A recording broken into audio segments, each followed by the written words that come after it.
Hey guys, this is Denny. And this is James from TeaDB. And so today, this is episode number 75. And we have a tea from Tea Classico, their Lapsang. So Absolutely. So I grew up drinking this tea. My mom loves it, and I thought this was actually very good. So I love black teas.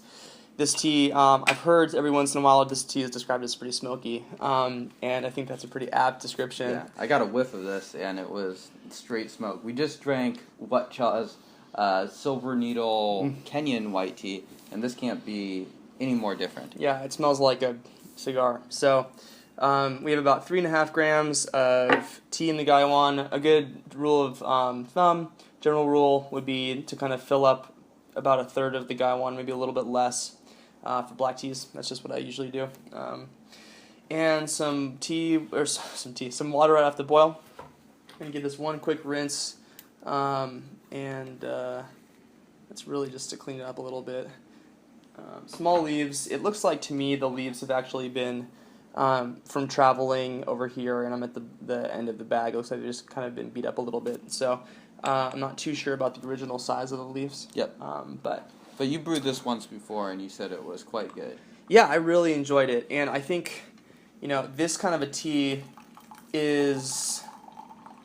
I think if you don't like smoky flavors at all, you're just not going to like this tea, no matter how good of a quality it'll be. Mm-hmm. So with that being said, I think James, you probably will really enjoy it. So yeah, it's a way for me to smoke my cigar without smoking a cigar. Absolutely, probably a lot healthier. So the aroma is already insane on this guy.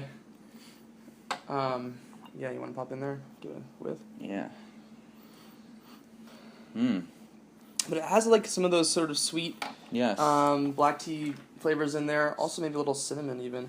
Yeah, some fruit, but a very smoky fruit. So I'm not gonna steep this for too long here. Give it a little bit of circulation. I'm gonna call that good. So how did you usually drink Lapsang growing up? Oh, okay. So I would drink Lapsang with one of those strainers in an enormous mug. Starbucks makes these city mugs that are just like 72 ounces of liquid or whatever. It's like mega ultra supersized mug, right? And I was 7, and so or however old I was. I was pretty young, maybe not 7. And I would leave it in there for 3 minutes or till I remembered that I was brewing tea. And then dump as much sugar and milk in there as I possibly could. And that really balances it out, like 10 minutes. So I have learned a few things. As you saw, that we didn't brew this for 10 minutes. We brewed this for more like 10 seconds.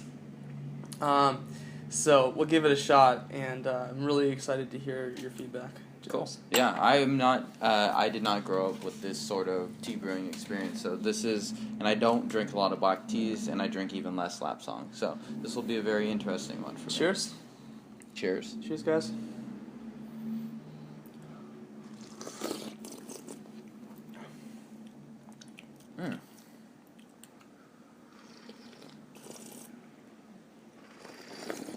It is definitely very smoky. Smoky, and I get a little bit of, I guess, dried stone fruits. Yeah, absolutely. I almost get that kind of powdered cream, milk oolong cream experience a little bit on this. Yeah, no need to add cream or sugar to this. This has plenty of tasty flavor on its own. Yeah, absolutely. Definitely smoky, although it's not by any means imbalanced. So it's I think for a first steeping for no time. Yeah. It's amazingly flavorful already. Yeah. And I think steeping it longer would probably produce a pretty bitter flavor. I agree. I think you brewed it well, and I think the smokiness and kind of that astringent / bitter character is really balanced out with a nice sweet aftertaste and just the sweetness accompanying it. Absolutely, yeah. This is one of the, I like black tea a lot, And I'm always surprised at the flavor profiles that you can get out of black tea. I think it's one of the most diverse teas out there. And this specific tea is just spectacular for the density of kind of really intense flavors. Yeah. I really enjoy it. And considering that compared with pu'er or oolong, where you're using quite a bit more leaf than we're using for this black tea, it has plenty of body and plenty of flavor to give out. Absolutely, yeah. Let's give it another go. See how we do. Cheers, guys.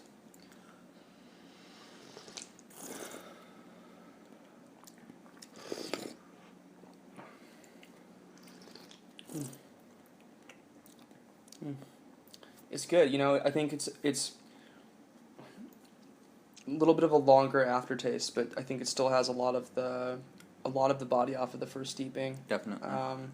And the same flavors. So yeah, I really enjoy this. This tea can be steeped out in this sort of way of doing kind of a flash brew style for 8 steepings. Oh wow. Yeah. Okay.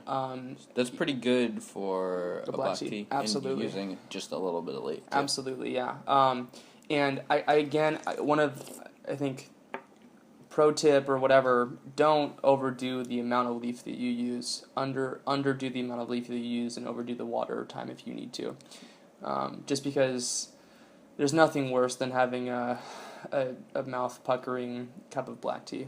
Yep. Yeah. That's why the British dump cream and sugar in it. Absolutely. And I mean, I guess if you were going to drink tea with cream and sugar, it'd be good.